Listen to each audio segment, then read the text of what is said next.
You are listening to The Briefing, first broadcast on the 6th of May, 2024 on Monocle Radio.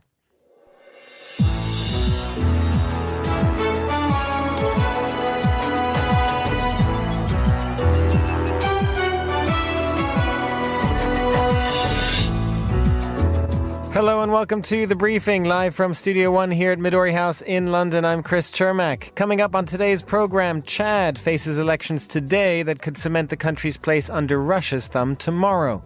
After that, I'm going to speak the truth because that's what the 400 councillors who we lost this week deserve. That's what the authorities that we lost this week deserve. We are not going to fix this problem unless we're honest about it and we change course in reflection with some humility to what the voters are telling us. British Conservatives admit they have work to do after local elections suggest voters are ready for a change. We'll look at whether anything could shift the mood between now and a general election later this year. Then we'll look at a very Austrian debate about creating a Leitkultur, or leading culture, and we'll review this from the weekend.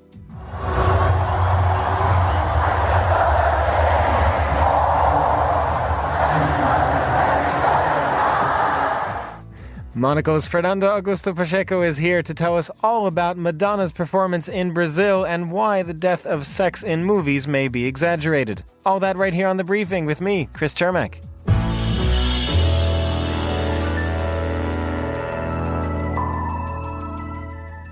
The Sahel region of Africa has seen a number of notable shifts in recent years, sliding both from democracy towards military rule and from alliances with France and the West towards China and Russia.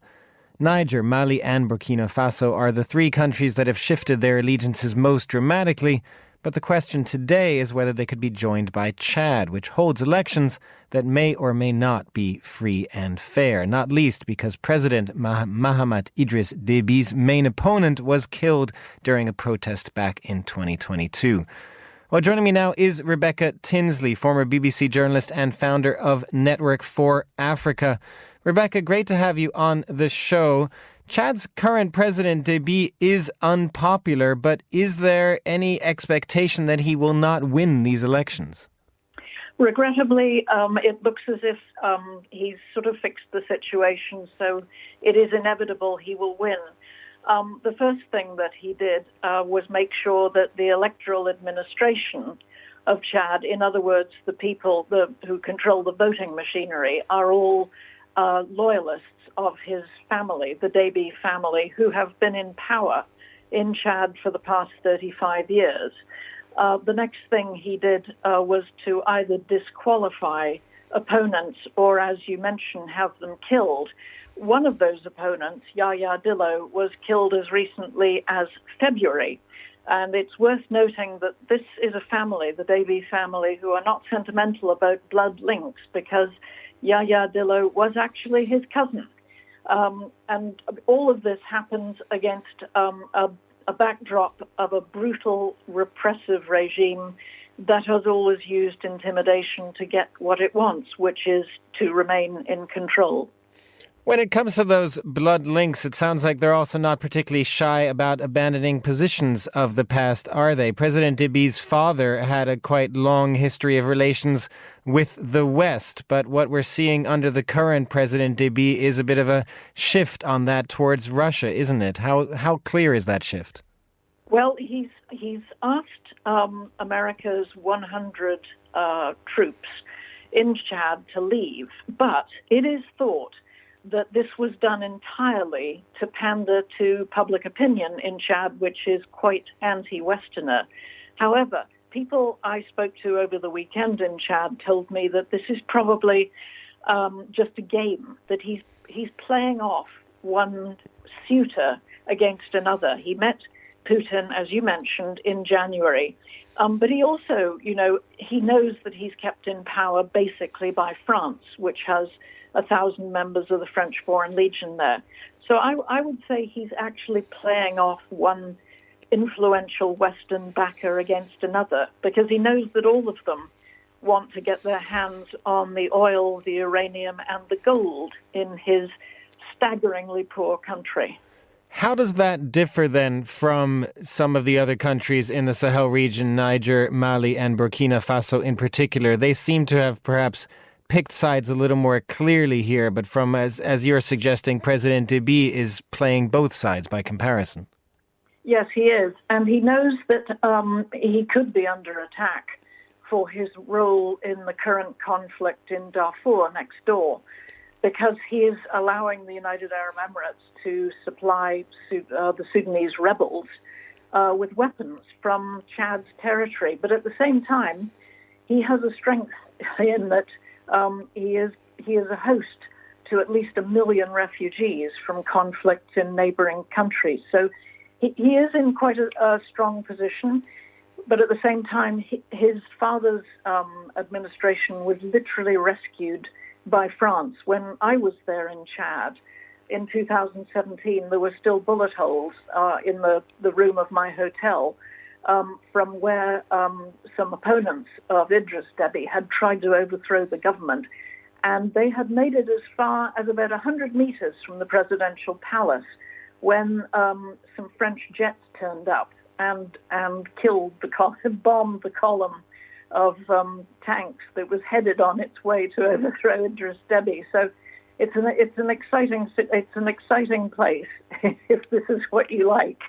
I mean, there is plenty that is happening there, as you describe. I mean, just tell us then more about President Déby in that sense. The fact that he is holding these elections at all is perhaps a shift from some of these military coups. I mean, what is your sense then of who he is here? Is he a Democrat to some extent compared to some of the others in the region? Perhaps also because he fears that if he is not, doesn't have the credibility of the people, he might be even facing a coup himself. He's certainly, he is in a precarious position, just as his father was.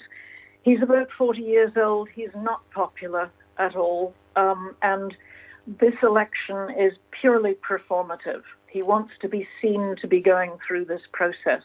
But I really would be astonished if there's any change at the end of the day. As I said, this family have been in charge for 35 years. And if your listeners like fun facts, his father, not only did he marry the daughter of the terrorist leader in next-door Sudan, a man called Musa Halel, who's wanted by the ICC for genocide in Darfur. Not only did he do that in a kind of this poor girl was sacrificed, if you like, to him, so that he could keep good relations with the Janjaweed in Sudan, but also he had his other son, Brahim, murdered in a mafia-style hit in a parking lot in Paris, an underground parking lot, and the son, Brahim, was found choked to death by the contents of a fire extinguisher. And that was what his father did to him. You don't want to mess with the Déby family. Well, just finally, Rebecca, when you mentioned those, quite crazy aspects of the relations with Sudan, on Sudan itself, what is your sense of what President Déby might want? We have talked about on our shows these warnings of another genocide in Darfur. Given the number of refugees that are coming into Chad, what kind of influence does President Déby want to exert on what's happening in Sudan? I think it's a really good question. I think because he is playing host to almost 1 million Sudanese, and also not forgetting he's playing host to 300,000 people from the Central African Republic in the south of Chad, a place that I visited not that long ago. So he knows that he has quite a bit of leverage there over the West. But at the same time, we are told he is being paid by the United Arab Emirates to allow them to land and supply Sudan with weapons. There is one sort of final thought that your listeners might be interested in, and that is that I was told over the weekend that the one opponent that Déby has in this election, a man called Sousey Masra, people are now taking bets on how long after the election results are announced that Mr. Masra will be arrested. Masra being the current Prime Minister. Rebecca Tinsley, thank you very much for joining us. You are listening to The Briefing on Monocle Radio. And now here's Monocle's Carlotta Rebello with the day's other news headlines. Thanks, Chris. Israel's military has ordered 100,000 people to leave parts of Rafah ahead of what it calls a limited operation in a southern Gaza city. The government says the offensive is vital to defeat Hamas and will happen regardless of any deal. The UN aid agency UNRWA says it will not leave Rafah, fearing more civilian deaths and casualties. The bodies of 3 tourists on a surfing trip near Ensenada in Mexico have been found in a well with gunshot wounds to the head. Officials believe they were killed trying to protect their truck from thieves. Baja California is one of Mexico's most violent states, fueled by gang wars, but the killings have sparked protests by surfers demanding safer beaches. And Argentina's president, Javier Milei, has said he accepts that the Falklands are under British rule. His admission is a far cry from his predecessors, who consistently maintained that the islands are Argentine. The president, however, has vowed to get the islands back, but says he will do it through diplomatic means rather than conflict. Those are today's headlines. Back to you, Chris. Thanks very much, Carlotta. The United Kingdom is less than a year away from a general election that will offer Labour its best opportunity yet to reclaim government leadership for the first time in more than a decade from Conservatives. And while anything could happen between now and whenever a general election is called, one sign of the electorate's determination to shift direction was delivered in the last week in local elections that marked a shellacking of Tories across the country. I'm joined now by Sir John Curtis, the UK's leading polling expert and a professor of politics at the University of Strathclyde. Sir John, great to have you on the show. This result was largely expected from polling and just sort of the political winds, but was there something that surprised you? To be honest, there wasn't anything that really surprised me, although we did perhaps get one confirmation of something that we weren't quite sure about before. But in a sense, that is the crucial point. There wasn't a surprise here in terms of the Conservatives doing notably better than we might have anticipated. The message of the opinion polls, which is not much has changed in the last 12 months. If anything, Labour's lead might have strengthened a little. There isn't anything in these results to, frankly, disturb that picture. The one thing that we got rather hard evidence on, well, that is that the Labour Party does seem to be suffering from its stance on Gaza in parts of the country with a large Muslim population. But Labour, under Sir Keir Starmer, has followed the UK government line on Gaza quite closely. That initially, at least, although like lots of other governments, is now rather more critical of Israel, but that initially at least defended Israel's right to take action in Gaza in order to defend itself against attacks from Hamas. And there was one interview, at least, which Sir Keir gave, which did cause those who are not quite sure about some of the Israeli action a particular concern and upset. And that does seem to have stoked through to at least some people. And the Labour's vote in constituencies where more than 10% of the population was something like 8 points down on where it was last year. So, it's a quite substantial fall away, given that, for the most part, not much has changed.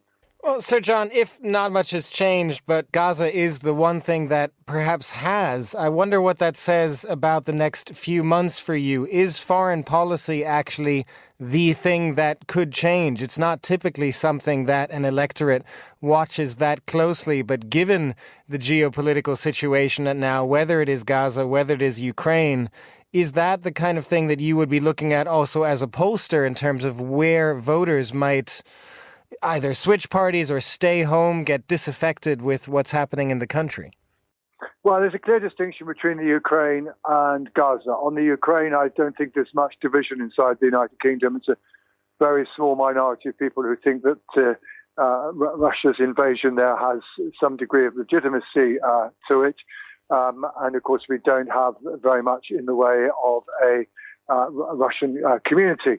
In contrast, we do have a substantial Muslim community. We also have a long-standing and active Jewish community. And the Middle East here, like many other places, has people on different sides of the argument. Now, I think there's a broader point, which clearly is the geostrategic situation hangs like a cloud over everybody. And, if indeed, greater conflict were to arise in the next 6 months, and that in itself might have domestic implications, that is potentially an uncertain background. But, I mean, for the most part, with the exception of Gaza for a certain group of people who, for the most part, are living in places where Labour can probably afford to lose some votes and still will be able to win a constituency in the general election. I mean, that apart, it is going to be the cost of living crisis, the state of the National Health Service, the extent to which the Conservatives are culpable for these things, as well as still people's attitudes towards Boris Johnson and Partygate, and for some also immigration. These are all things that arguably are affected by the external climate. Immigration certainly is. The state of the UK economy certainly is. So the domestic implications of the kind of world in which we now find ourselves is where the geostrategic situation is most likely to have an impact. So, John, when you mention the domestic implications there, one thing you, of course, notably did not mention is Brexit. And I do wonder, given that would have been an issue 5 years ago, obviously in the elections as well, what is your sense of the electorate, whether that is even an issue at all? Is the European Union an issue at all for voters at this point still? The answer to it is and it isn't. Certainly attitudes towards Brexit don't seem to be playing that crucial a role in terms of the changes in party support since 2019. It's not entirely absent, particularly, the very substantial, roughly half the people who voted Leave in 2016 and who voted Conservative in 2019 are no longer saying they're going to vote Conservative. Brexit makes a difference as to how they express their discontent. Those who are going from Conservative to Reform are virtually all of them people who would still vote to stay out of the European Union, whereas those who switch to Labour are, at least some of them, people who have changed their minds about Brexit and who would know they voted Leave in 2016 would now vote to rejoin. But with that exception, the dynamics of party support hasn't been that much effective. But the structure of party support, it's not as strongly related to party support as it was in 2019, but it is still there. Above all, in the case of the Labour Party, around 3/4 of those people who say they're going to vote Labour are in favour of the UK rejoining the European Union. That's down from 82% or so of people who back in 2019 who voted Labour said they would vote Remain in the second referendum. So Labour's vote in particular, its character has not changed that much. Now, this is despite the fact that Sir Keir Starmer is adamant that we are not going to rejoin the single market, the customs union. We're only going to be seeking certain relaxations of the current relationship with the European Union, but above all, a defence and security plan. But despite that, Labour, if they do win the election, will find themselves primarily elected by a heavily pro-EU electorate, and that could be a source of tension within the party if and when it's in power. That was Sir John Curtis. You're listening to The Briefing.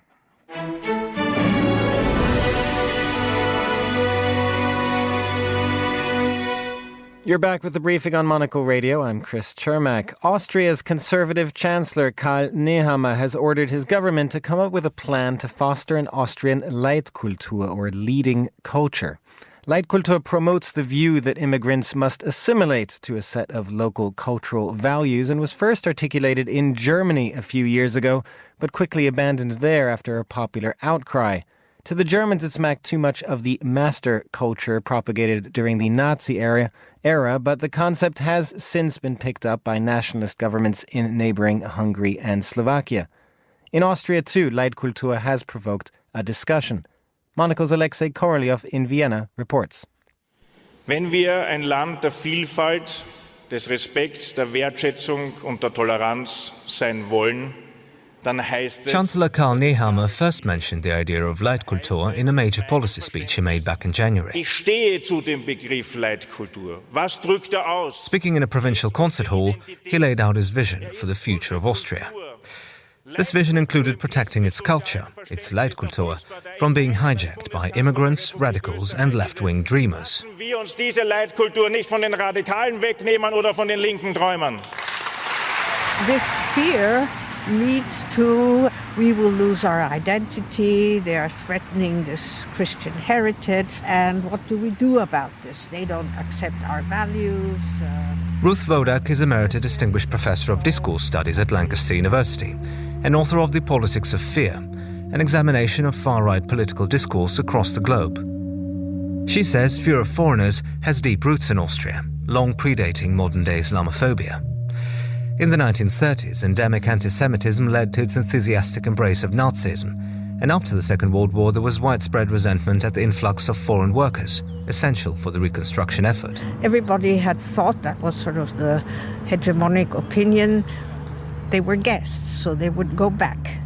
But obviously they didn't go back, and they found families and had children, and sort of this first movement of migration settled here. After 1989 and the fall of the Iron Curtain, the far right started at that time a campaign against those foreigners who now came from the former communist countries. The slogan was, well, now they're liberated, they should stay home and build up their countries. So ever since 1989, this sort of xenophobic discourse was getting very strong. We have an election year in Austria, and this is one of the points where it's a question of having an emotional debate on getting the people, to win the people emotionally. Actually, the situation is that the Chancellor's Party had very big gains in the last elections, and they are about to lose them this year again to the very right-wing party. Lukas Garleitner-Gerz is the spokesperson for Asylkoordination Österreich, a non-profit organisation that helps asylum seekers and refugees arriving in Austria. For him, the Leitkultur project is nothing but a blatant attempt by Karl Nehammer's Conservative People's Party to hold on to power. Obviously, they identified this area where they want to make some kind of Kulturkampf, some kind of clash of cultures. I mean, there is no question that the whole area of integration is very important because of the recent developments, because of people migrating to Austria. It is a big debate. It's not that we don't have a topic, but I do think that we have some kind of Leitkultur anyway. This is our constitution. These are the laws that are in this country. And all the other things, we have freedom of the individuals, and it is necessary that people start thinking for themselves. But this is nothing that you can tell people to do. No one from the People's Party was available for interview. And when Austria's state broadcaster called a debate on the topic last month, only one high-ranking party member agreed to come. Talk of Leitkultur may only be a pre-election conservative ploy, but Professor Ruth Wodak says that as well as distracting from the real problems facing Austria, it is playing right into the hands of the far right. Huge inflation, huge energy prices, and the government was not successful in sort of installing measures against all these issues. And people now see traditional mainstream parties as completely elsewhere. And as we all say here, if you try to overtake the far right, you will fail. Because they know their propaganda better, and people also believe them more. So actually, all this just gives the far right, but also other parties, more food. For Monocle in Vienna, I'm Alexei Korolov. Alexei, thank you very much for joining us. You're listening to The Briefing on Monocle Radio.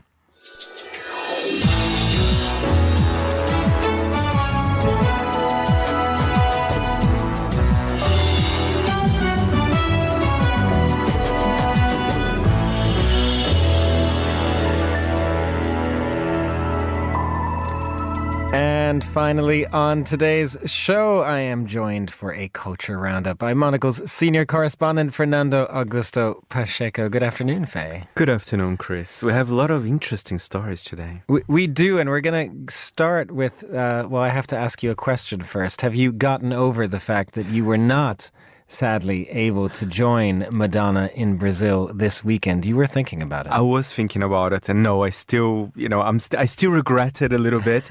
But I did follow live on Brazilian TV from London, and I went to bed at 5:30. But it was well deserved because, I mean, what a star. And Chris is interesting. She was in Copacabana, but I have a copy of The Guardian with me. There's a massive picture of Madonna saying, "Into the Groove, free Madonna concert in Brazil draws 1.6 million fans." Well, it is the fact that is almost about a record, one of her largest concerts. That's why this is international news, isn't it? Absolutely. And I was looking at the numbers. It was the biggest standalone concert for any artist ever. Of course, there's been some others, but for a standalone artist, that's the top number there. And it was free, we must mention as well. Which and it is was free. These days quite surprising too. And it was more than just a Madonna story. I think it was a story about the city of Rio de Janeiro and how he managed to, because, it actually, there was an injection of $60 million for the city as well. So there were a lot of airlines, they increased the number of flights for this specific weekend. The hotel occupancy in the city reached almost 100%. It was like a New Year's, an extra New Year's. And there's been talk in Brazil that they want to use May, not necessarily this weekend, to bring other artists every year. I mean, I don't think anyone can beat Madonna, but it's an interesting idea, and I think they will follow because it's been quite a success. Well, and this tradition, sort of starting tradition of having a free concert at Copacabana Beach, I mean, that in itself, she is the one who has made this now absolutely huge. But as you say, that tradition, it could have legs. I wonder if it will, even if it is free, attract other artists just for the uniqueness of it all. I think they will. And as Madonna said in her concert, at some point she was visibly emotional. And she was saying, here's the ocean, the mountains. It's magical. It's one of the best. Give me goosebumps right now, actually, Chris. I'm not joking. I'm not joking. Sorry, I'm too emotional today. Since you are so emotional, perhaps we'll move on to another topic for a little bit for the rest of this show. Something you quite like talking about, I will say, Monocle. Yes. In this case, the decline of sex in movies. There is actual figures being attached to this. Tell us about it. There is, indeed. And funnily enough, there was a study by The Economist magazine. Not normally the kind of group you would expect to do a study on this, but go ahead. They did a proper research. So they looked at the top 250 films of each year since 2000. And what they noticed, there's been indeed a decline by 40% of sexual scenes or any sexual content in films. That's quite a steep decline. And, as you rightly said, Chris, I've wrote a few opinion pieces because there are quite a lot of reasons for that. Well, one of them, it's because films now, they have global release. So when you make a film today, it's not just for the United States, Europe, Latin America. You have to think, you have China, UAE, or Indonesia, that's the globalized world we live in. But funnily enough, actually, I'll tell you, this is very complex, but I think there's a rejection of that trend. I think Hollywood is depending less and less of China in the last year or so. But that's a newer trend even. But it's not only that. I do think the younger generation, sometimes they don't feel comfortable with sexual content in the screens. There's been a little bit of a puritanical wave, if I may say. Some people might disagree, but there's been a change in mentality. Not with everyone. I'm just talking about bigger trends here as well. There's maybe been a change in also how and why and when you have sex in movies. Is that fair to say? Because at the same time, also more recently to talk about, we have seen sex being more explicit in some of the more recent movies, especially, whether it was Poor Things or also Challengers out this week. Yeah, that's also in the study. We have less of it, but in the films that do have sex, it's a little bit more explicit, as you rightly said, with Poor Things. Challengers was sexy, maybe not in the kind of Poor Things level as well. But yes, we have Saltburn as well, which was a massive success. Some controversial scenes here and there involving a bathtub. I think if you've seen the film, you will know what I'm talking about. But the only thing that makes me sad, Chris, because I do like sex in cinemas, and I hope it comes back in a way. But the number of swearing and violence remained the same. So the levels for that didn't really change, didn't really go lower, for example. So we're saying yes for violence and a lot of swearing. No but rejection of that, but more of a question about sex. That's sad. I hope they do a study in the next 25 years, and I hope this trend is reversed. Well, Faye, let's move on to one other thing before we close the show, because it is Eurovision week. And as our Eurovision correspondent, we have to have you put that hat on for a little bit here on Monocle. The first semi-finals are tomorrow. Is the excitement building for you? It is building. I mean, what a week, had Madonna and then Eurovision. I mean, what can I possibly ask for more? But yes, and, let's look at the numbers. I mean, who are the favorites, you might ask? We have Croatia. There's a guy called Baby Lasagna. That's his name, and apparently he's the favorite. But just for the name, I'm guessing there's a little more to it. There's a little bit more. There's a little bit more to it. Actually, I do have to double check if he does love lasagna or not. But the song is quite only baby lasagna. Yeah, only baby lasagna. Just a taste. It's quite a hardcore track. Ukraine as well is one of the favorites, and I need to plug this here. Tomorrow's Globalist, I actually spoke to the contestants already, Aliona and Jerry Hayo. They wrote a song called Teresa and Maria, another very hefty, emotional song from the duo as well. But they were lovely. We had a lovely chat, and they will be on the first semi-final that is happening tomorrow. It's a very strong semi-final, Chris. Any particular favorites for you beyond the favorites of the bookies? Yes, I mean, I quite like the Netherlands. We've used Klein with Europa Pa. It's a song he sings in Dutch, but it's a song about Europe. It's a song about being able to catch a flight to Vienna. It's a song about no borders. But also there's a little bit of tribute to his dad at the end. So, and there's some elements of happy hardcore, which I quite like. It's kind of this incessant kind of electro beat in the background. Happy hardcore. Describe that a little more. What is happy hardcore? It's not for everyone. It's like tung tung tung tung tung. It's non-stop. It's non-stop. There's like a 4x4 beat with a kick drum. It was very popular in the 90s in the Netherlands, in Belgium. I like it. It's a little bit of a culture there as well. Eurovision bringing the 90s back. Excited for what this week will bring. That was Fernando Augusto Pacheco. Thanks for joining us. And that is all the time we have for this edition of The Briefing. It was produced by Christy O'Grady. Our researcher was Gunnar Grunlid, and our studio manager was Mariella Bevan. The Briefing is back tomorrow at the same time. I'm Chris Cermak. Goodbye, and thanks for listening.